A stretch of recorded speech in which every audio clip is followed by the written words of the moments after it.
Oh, hey everybody, it's Safi and Marco Dish Out on Movies, the only movie review show on YouTube to review movies in terms of food.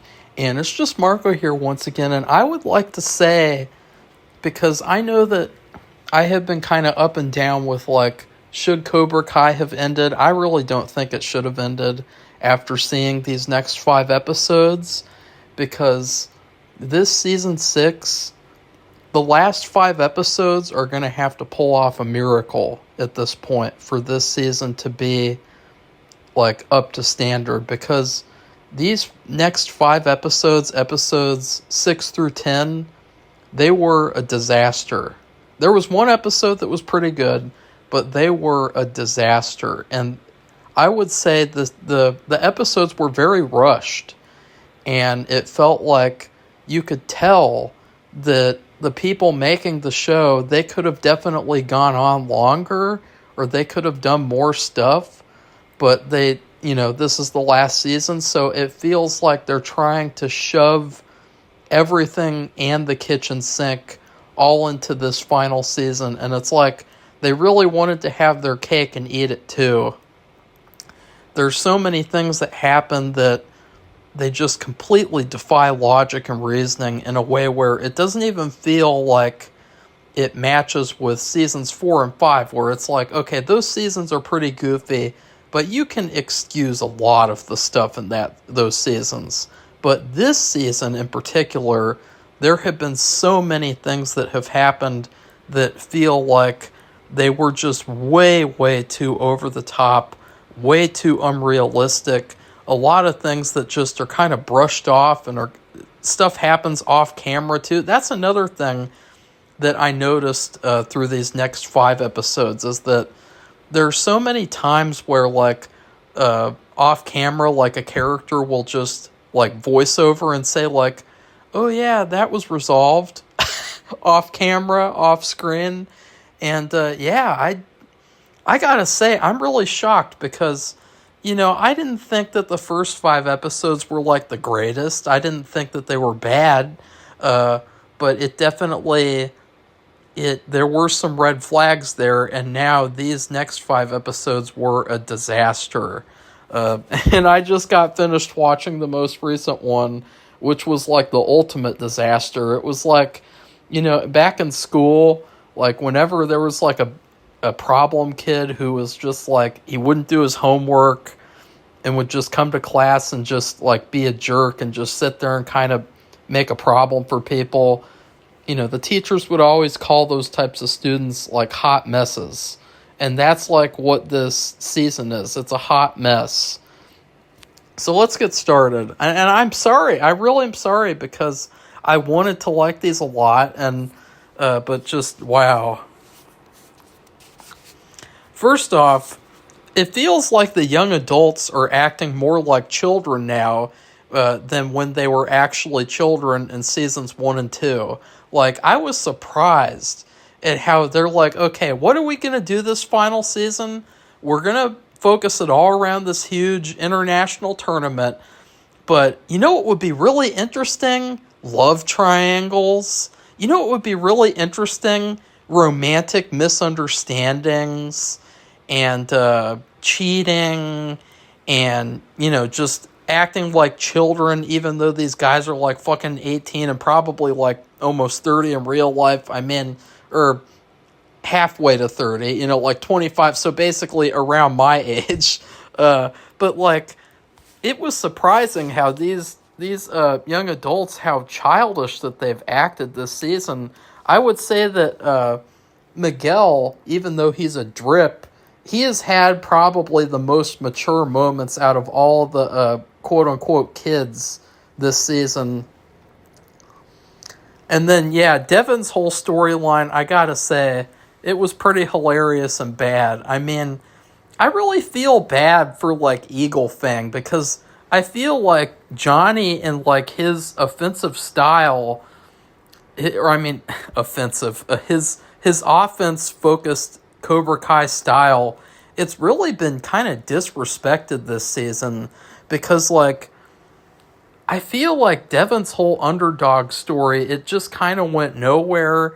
or except for like it went to like a place where it's like, okay, well, she admitted she cheated and she stepped out, but then she made that one sacrifice in that team challenge. So it's like, okay, you got to know your place. That's basically the message, is that like Miyagi-Do's the best and you have to know your place. You know, it's not like I was really shocked because like it feels like with the fights, like you know pretty much exactly who's going to win. It doesn't really feel like there's any room for like how it felt in the original Karate Kid, where, you know, you didn't know if Daniel was going to win. That was against all odds that he won against Johnny in the original Karate Kid. I mean, it really wasn't close. It really was close. And it really was like against all odds. Whereas in this season, it just kind of feels like, you know, the people win is really kind of predictable. And it's really almost like it takes all of the tension and suspense out of it. And Devin as a character, I don't know, it feels like the writers really like all the characters, but they don't know how to balance them well anymore. Like, I was saying that they balanced them well in the first third of the season. In this third of the season, they did a terrible job at balancing these characters. I mean, like, Anthony, wow. Anthony LaRusso, like, his whole little mini story with Kenny and them making up, like, that was cringe. And, yeah. So, I also think another issue that I had was the constant slow motion in the fighting scenes. Like, whenever they don't have slow motion, the fights look really pretty good. And some of them actually are intense and they feel really like classic movie fights. But then other fights there's too much slow motion and it completely takes all the suspense out of it. It feels very cheapened fighting. Yeah, so let's see. I'm just deleting another note, that's why I'm... Also, I would say that, you know how in TV shows they'll have that one season where the characters lose themselves? You know, like the whole season is kind of like a dark season where like, oh, the characters really aren't acting like themselves. Like, that's always something like with shows that go on for a certain amount of time. That's always like a season that ends up happening. Like the X-Files, they did it, I think, season 7. You know, they did it in that one. And then, like, let's see. I know The Office had, like, a couple... Well, they did the season 6 where Michael had the affair. That was really bad. Or, yeah, that was season 6. The affair with that married woman. And, like, I really don't like these TV seasons where, like, the characters lose themselves and they act so out of character. I would say, like, this case, it's even worse because this is the final season. They're ending the show on a season where the characters are not really themselves. And, like, Johnny, he is kind of a joke sometimes in this third of the season. I mean, you know, he really, really needed some better, like... I mean, he had a couple of good mature moments, like where he was consoling Miguel in that one episode and everything, but like I really don't like how the characters kind of like go up and down. You know, like 1 minute they're like a joke, the next minute they're like sincere, and then the next minute they're just like there in the background like wallpaper. And I think another thing is that they already had a season like this in season 3. Season 3, I probably would say it was the worst season. Now this is the worst season. But season 3 had a similar storyline where, you know, the characters were not really themselves. Cobra Kai turned evil again. Hawk turned into a bully. And Robbie had to go to juvie and everything with that. Like, and so they already did this in season 3.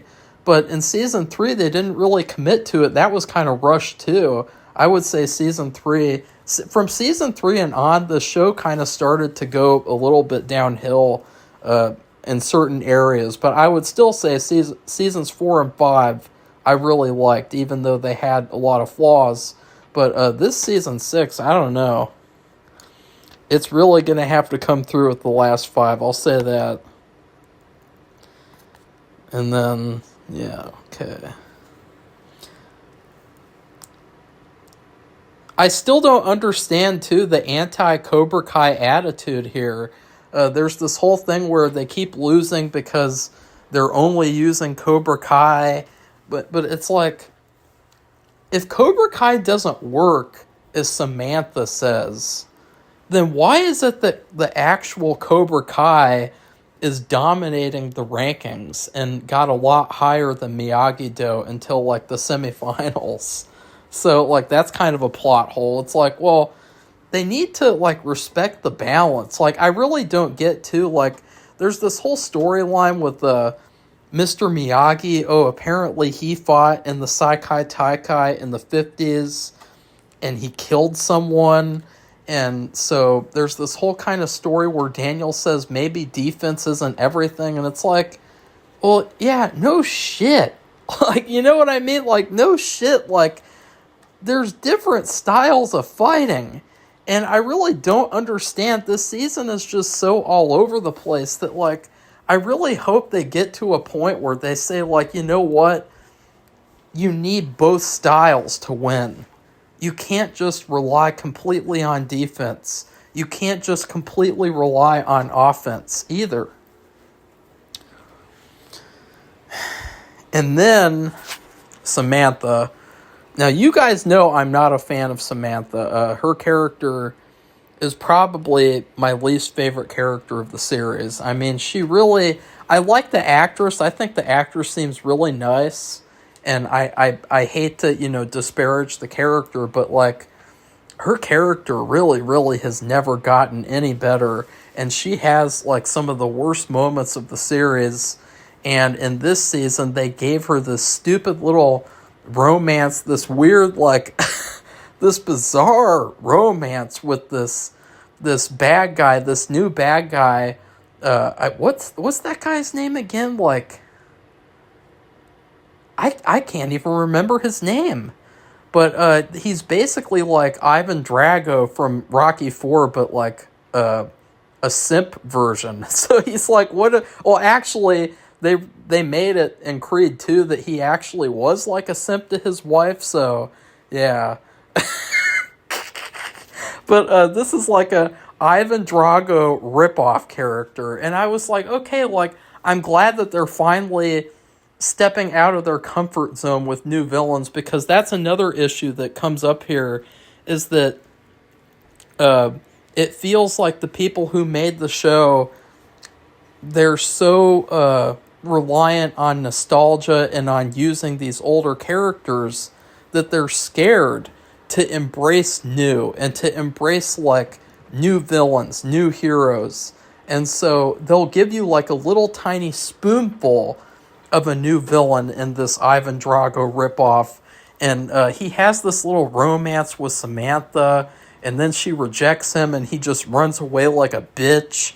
And then he's, like, staring at Miguel, and then he fights Miguel later on. It is a complete disaster. And he's just like a Frankenstein monster character. I was like, what the hell? Like, that character was trash, man. Like, really, really trash. And I just thought, like,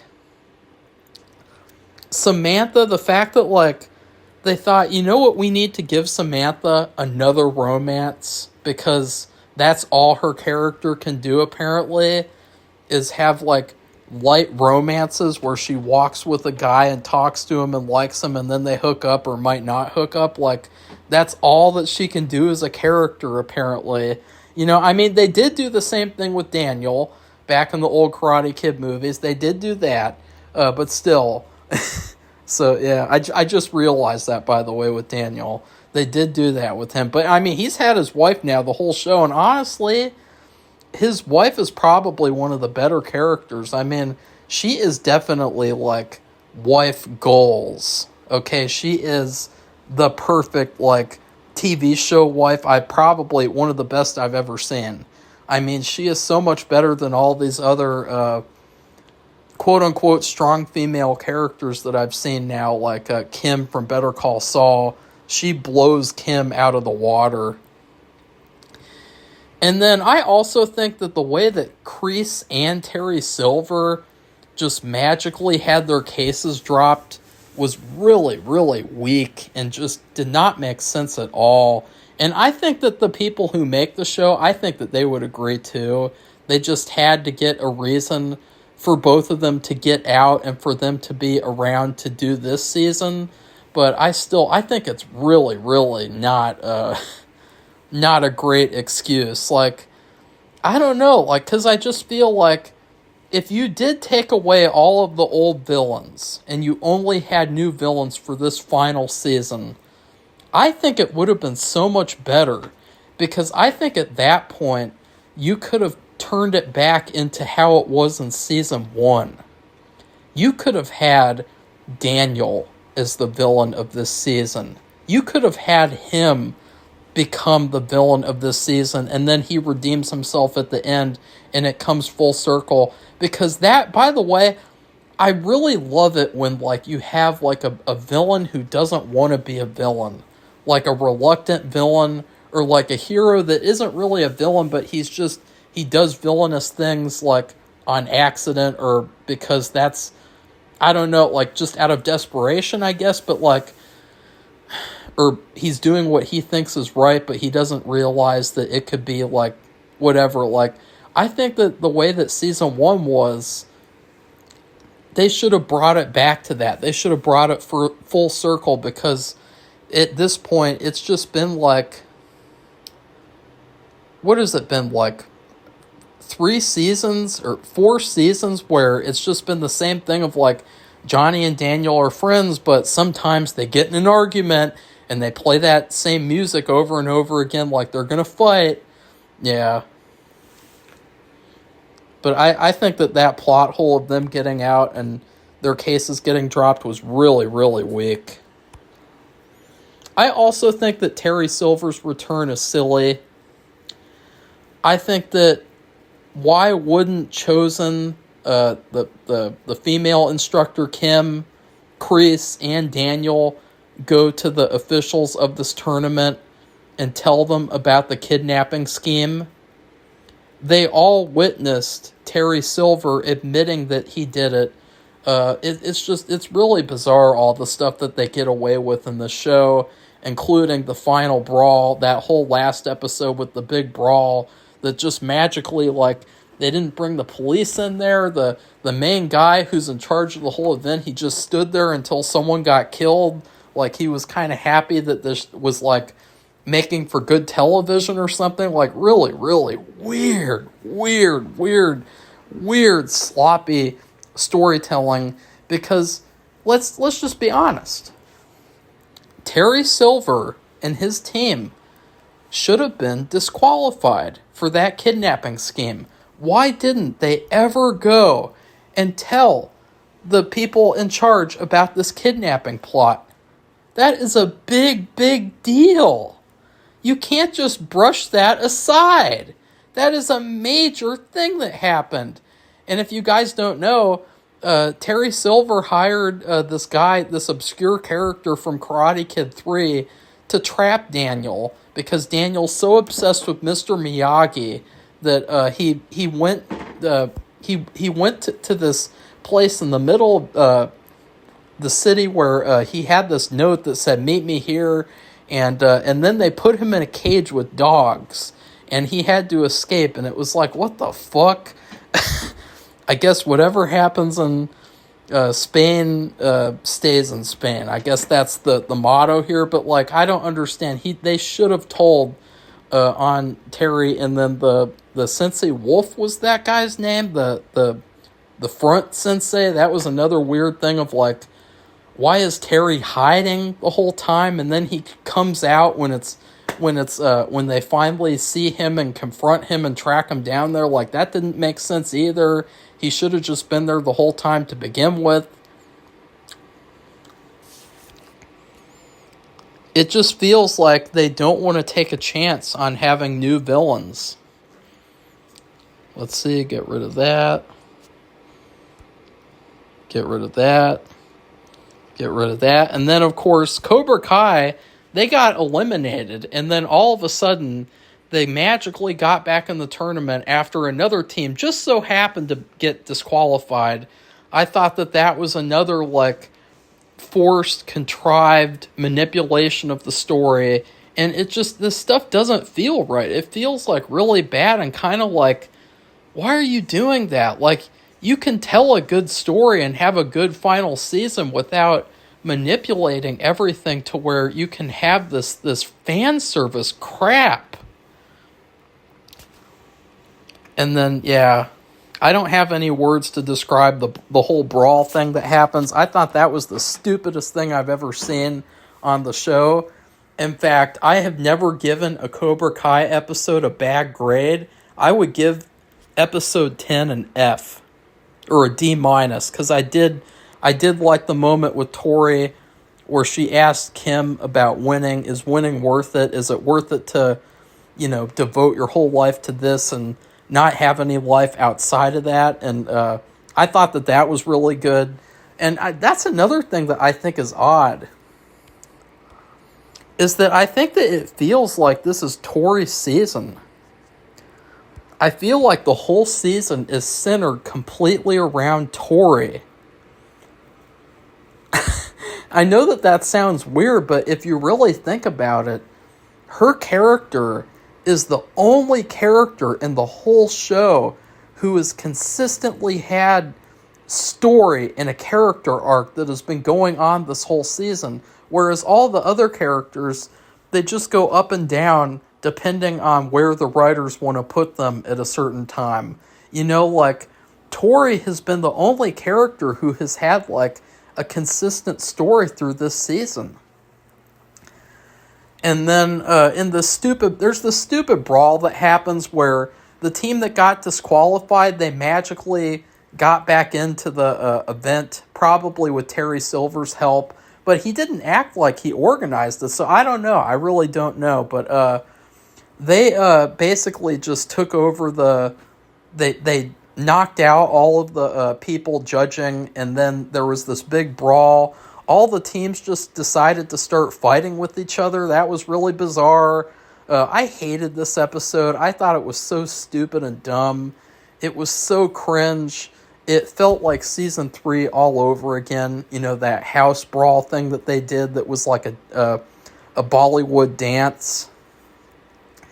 And then the Chosen 2.0 guy at Cobra Kai, he picks up Kreese's knife and then he tries to kill Ivan Drago, but then he accidentally kills himself. And it's just like, wow, I really don't care. You know why? Because this whole situation was stupid. There should have been people there. There should have been refs there. There should have been police there immediately. The guy in charge of the event, he's going to get sued by so many people. The event's never going to be able to happen again. There's going to be a major controversy over this.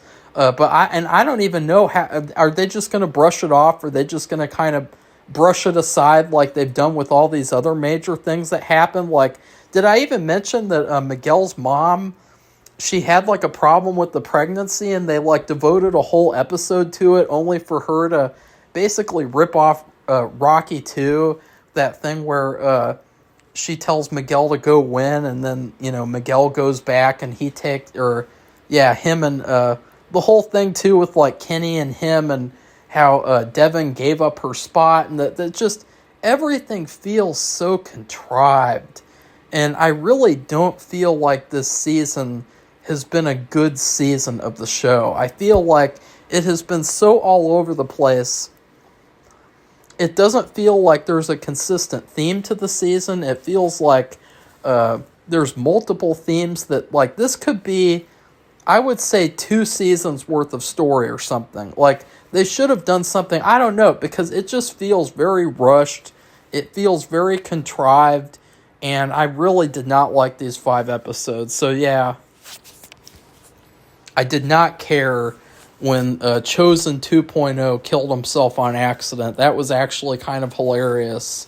Like, they tried to make it really, really dark, too. It's like, who cares? Like, especially after what happened with Miguel at the end of season 2, the way that, they treated that like it was really dark, and then he just recovers after 5 episodes and listening to rock music. So, yeah, I didn't like those episodes. I'm really disappointed in the show, and I hope that the last 5 redeem the show, because I don't want to end this show on a bad note, and I don't want to end it like saying that I thought it was bad, because I've really loved the show, and I love the characters for the most part, but I was not a fan of these 5 episodes. You can really feel the disjointedness and the problem of like, okay, we're going to release 5 episodes here, and then we'll sprinkle 5 more later and 5 more at another time. Like, you can feel disjointedness. And yeah, I guess that's all I have to say. But yeah, I hated all the stupid romance drama too. The stuff with Dimitri and Hawk, that was queer. I hated all that stuff too. So yeah, we'll have to see with the final 5 episodes. I might watch one tonight, just because I like to watch 2 a day. But I don't know, that whole last episode with the brawl, that was bizarre. I don't even know what to say. It just felt like the writers wanted all these characters to fight because they couldn't manipulate it a certain way in the tournament, so this was the only way you could see these characters fight, the way the certain characters who fought other characters like Miguel and the Ivan Drago guy. And so, yeah. Anyways, please like this video, comment. What did you think of the second 5 episodes of Cobra Kai Season 6? And then please subscribe to our channel if you'd like to see more honest reviews. Goodbye, everybody. See you soon.